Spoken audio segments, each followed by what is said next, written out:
Salom barchaga, diqqat, savol bilganlar bormi?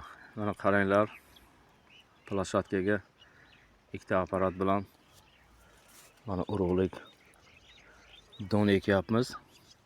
32 gradus issiq.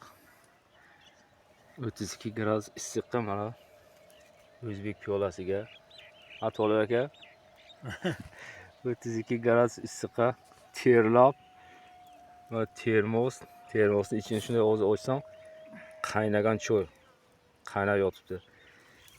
Piyolaga solib ichi bo'lmaydi, qo'l kuyadi piyolani ishlasang.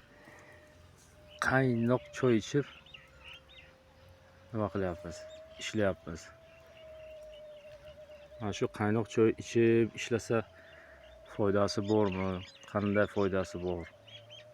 Bilganlar bormi? Kommentariyaga yozib nima qilinglar. Atol aka, siz bilasizmi?